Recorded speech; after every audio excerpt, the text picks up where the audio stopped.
Control ए से accept कर लेना है ना।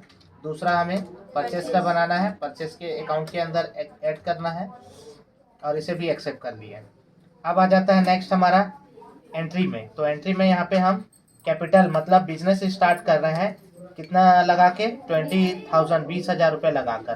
तो यहाँ पे उसे भी मेंशन करना रहता है। तो किस नाम से बताते हैं हम यहाँ पे, कैपिटल के नाम से। कैपिटल पूंजी लगा रहे हैं करके कैपिटल का नाम देते हैं इसे। कैपिटल को अंडर डालेंगे हम कैपिटल अकाउंट के अंदर और कंट्रोल ए से एक्सेप्ट कर लेंगे। फिर आ जाता है नेक्स्ट, खरीद। बिजनेस स्टार्ट करने के दौरान हम खरीदी भी किए हैं सामान का, तभी हम बेचेंगे यहाँ पे। तो परचेज फ्रॉम दिलीप, दिलीप से हम यहाँ पे माल खरीदे हैं तो दिलीप के नाम का लेजर बनेगा। दिलीप, दिलीप से खरीद रहे हैं करके किस में जाएगा ये, सन्धि क्रेडिटर में। इसे भी कंट्रोल ए से एक्सेप्ट कर लेंगे। फिर आ जाता है परचेज फ्रॉम सुरेश, सुरेश से माल खरीद रहे हैं तो सुरेश के नाम का लेजर बनेगा, ये भी सन्धि क्रेडिटर में जाएगा, कंट्रोल ए से इसे भी एक्सेप्ट किए। परचेज फ्रॉम दिलीप फिर आ गया तो दिलीप का बन चुका है इधर तो नहीं बनाएंगे, है ना। कैश परचेस का, कैश परचेस मतलब नगद माल खरीदा, इसका भी लेजर नहीं बनेगा, सीधा वाउचर एंट्री होगा। सेल टू राहुल, राहुल को माल बेच रहा है यहाँ पे, कैश वर्ड आ गया करके नहीं बनाए थे, है ना। तो नेक्स्ट अब सेल टू राहुल, राहुल को माल बेच रहा है यहाँ पे तो राहुल के नाम का लेजर बनेगा। राहुल सन्धि किस में जाएगा, डेबिटर में, जस्ट एक्सेप्ट कर लिए। फिर कैश सेल, ये भी नहीं बनेगा, नगद है ये, नगद माल बेचा, कैश वर्ड आ गया मतलब नगद माल बेच रहा है तो नगद माल बेचेगा, नहीं बनेगा, सीधा नीचे आएंगे। पेड टू सुरेश, सुरेश का लेजर बन चुका है, नहीं बनाएंगे।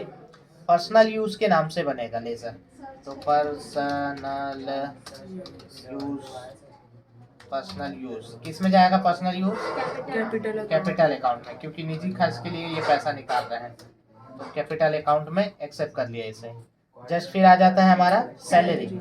हमारे अंदर हम एम्प्लॉय रखे हैं अपने अंदर अपने दुकान में तो उसको काम का पैसा दे रहे हैं तो इनडायरेक्ट एक्सपेंसेस, सैलरी दे रहे हैं तो ये इनडायरेक्ट एक्सपेंसेस यहाँ पे नॉट एप्लीकेबल करके इसे एक्सेप्ट कर लिए।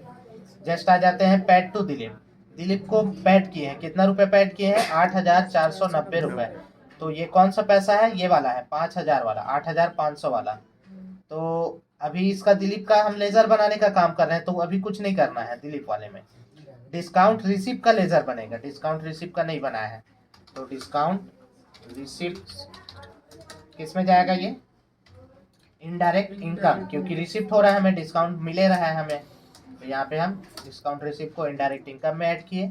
उसके बाद receipt cash from Rahul, Rahul को जो माल बेचे थे उसका पैसा प्राप्त हुआ है 10,000 रुपये तो राहुल का भी बन चुका है, नहीं बनाएंगे। सीधा आएंगे अब हम अमाउंट का एंट्री करने के लिए।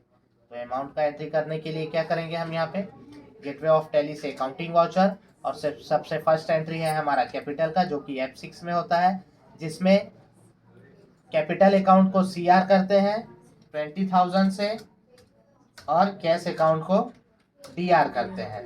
पूंजी लगा रहे हैं तो उस पूंजी का क्या है, हमारे पास पैसा है तो हमारे पास पैसा है करके हम कैश को DR कर दिए और कभी भी जो पूंजी सामान खरीदेंगे वो हमारा उसको पैसा देना पड़ेगा तो वो कैपिटल हमारा CR हो रहा है तो इसे हम जस्ट एक्सेप्ट किए ऐसे।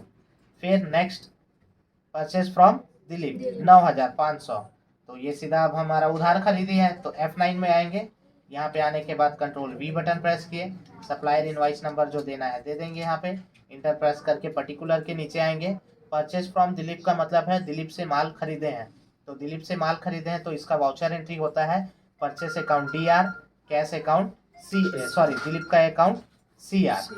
तो दिलीप का account purchase account DR, Dilip का अकाउंट CR, पर सामने क्या दिख रहा है हमारा, CR पहले दिख रहा है तो यहाँ पे हमें दिलीप को पहले लेना है ऐसे। और कितना अमाउंट है इसका, 9,500। अब DR में आपका परचेस ले लो ऐसे, परचेस अकाउंट DR, दिलीप का अकाउंट CR बोल रहा था पर सॉफ्टवेयर में हमारा CR पहले दिख रहा है तो जो पहले दिख रहा है हमें उसको पहले डालना है और जो बाद में दिख रहा है उसको बाद में देना है ऐसे, ठीक है। और सीधा फिर इसे एक्सेप्ट कर लो, हो गया हमारा काम। फिर नेक्स्ट वही same process, purchase from Suresh, Suresh से माल खरीदे हैं तो सुरेश से खरीद रहे हैं तो वही से सुरेश भी CR हो गया। सुरेश का अकाउंट CR कितना अमाउंट से, 9,000 से और परचेस अकाउंट DR। नेक्स्ट फिर सेम वही है, दिलीप से माल खरीदे हैं, परचेस फ्रॉम दिलीप 8,500 तो दिलीप से माल खरीद रहे हैं तो दिलीप का अकाउंट CR, से वर्ड आएगा तो CR बोला ही हूँ। वैसे भी दिलीप से माल खरीद रहे हैं, से वर्ड आया तो हमारा CR हो गया 8,500, और माल खरीद रहे हैं तो सामान हमारे पास आ रहा है तो परचेस अकाउंट DR हो गया। ऐसे बस एक्सेप्ट कर लिए। कैश परचेस आ जाता है। अब हम किसी पर्टिकुलर से नगद माल खरीदे हैं, कितने का, 12,000 का। तो यहाँ पे हम सॉरी F5 में जाएंगे ना, यहाँ पे F5 में है नगद हमारा माल खरीद रहे हैं तो F5 में जाकर हम यहाँ पे माल नगद खरीद रहे हैं तो पाने वाले हम हैं, देने वाले भी हम हैं। पैसा तो पाने वाले हैं हम हैं, तो हमारे पास क्या आ रहा है, सामान आ रहा है। तो परचेस अकाउंट DR हो रहा है कितने पैसे का, 12,500 का। और इस सामान का हम क्या दे रहे हैं, पैसा दे रहे हैं, तो कैश हमारा CR होगा। ऐसे 12,500 है। तो नगद माल खरीदते हैं तो परचेस अकाउंट को डेबिट करते हैं और कैश अकाउंट को क्रेडिट करते हैं। ऐसे बस हो गया। अब आपका ये बेचने के लिए आ जाएंगे। तो बेचने के लिए F8 है हमारा, उधार बेचने वाला F8। उधार माल बेच रहे हैं, किसको हम बेच रहे हैं, राहुल को। तो राहुल का अकाउंट DR हो जाता है क्योंकि सामान राहुल के पास जा रहा है करके, और हमारा सामान निकल रहा है करके हमारा सेल्स CR हो जाएगा। तो राहुल 10,000 रुपये यहाँ पे सेल्स CR। राहुल को माल बेच रहे हैं तो पाने वाला राहुल है, देने वाले हम हैं, हमारा सामान निकल रहा है करके हम CR हो गए, और राहुल दे रहा है, पा रहा है करके राहुल DR हो गया। ऐसा जस्ट फिर आ जाता है कैश सेल। कैश सेल मतलब नगद माल बेचे। तो F6 में करते हैं नगद माल का एंट्री यहाँ पे। तो नगद माल बेचते समय क्या एंट्री होता है, कैश अकाउंट DR होता है और सेल्स अकाउंट CR होता है। पर CR सामने दिख रहा है पहले, तो हमें CR में क्या लेना पड़ेगा, पहले सेल्स लेना है। सेल्स लेने पर आपका 15,000 देना है यहाँ पे क्रेडिट में, और जस्ट फिर कैश को डेबिट कर देना है। माल बेच रहे हैं तो पैसा हमारे पास आ रहा है इसलिए DR हो गया, सामान निकल रहा है करके CR हो गया है। बस एक्सेप्ट कर लिए।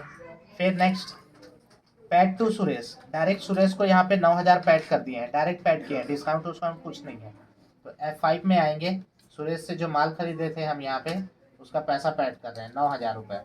ऐसे तो सीधा आप यहाँ पे क्या ले लेंगे, कैश ले लेंगे। हो गया। यहाँ पे देखो सुरेश का अकाउंट जो है 0 हो गया क्योंकि हम जो 9,000 का माल खरीदे थे सुरेश से, और सीधा पूरा 9,000 ही पैड कर दे रहे हैं यहाँ पे। ठीक है, एक्सेप्ट कर लिए। अब आ जाता है नेक्स्ट पर्सनल यूज। ये भी वही है, सेम है। पर्सनल यूज अकाउंट DR 250 रुपये, और कैश अकाउंट CR। ऐसा फिर उसी में ही सैलरी का कर देते हैं। सैलरी अकाउंट DR, सैलरी देने का काम कर रहे हैं तो सैलरी अकाउंट DR 250 रुपये, ये भी 250 ही है, और ये आपका कैश अकाउंट CR हो गया। अब आ जाता है ये वाला हमारा पैड टू दिलीप। दिलीप को पैड कर रहे हैं कितना रुपए, 8,490 रुपये, जिसमें हमें दिलीप से डिस्काउंट भी मिला है 10 रुपये। तो ये कौन सा अकाउंट है, ये वाला है। 8,500 का माल खरीदे थे जो हम दिलीप से, उसी का पैसा हम पैड कर रहे हैं। अभी 9,000 वाले का पैसा पैड नहीं कर रहे हैं, 9,500 वाले का, हम 8,500 वाले का पैसा पैड कर रहे हैं। तो यहाँ पे हमें कैसे लेजर बनाना है, दिलीप का अकाउंट DR 8,500, जैसे चौथे क्वेश्चन में कहा था ना आप लोग, 5,000 को ऊपर लिए थे शर्मा ब्रदर्स में, डिस्काउंट रिसिप्ट 50 रुपये या 100 रुपये कुछ डाले थे, तब जाके कैश आया था। उसी टाइप से सेम एंट्री करना है। तो 5,800 पुराने एंट्री को लिए, जिसमें हमें डिस्काउंट प्राप्त हुआ है कितना, 10 रुपये, और तब जाके हम उसको कैश पेमेंट करेंगे 8,490 रुपये। ऐसे बस इसे एक्सेप्ट कर लेंगे, हो गया हमारा एंट्री।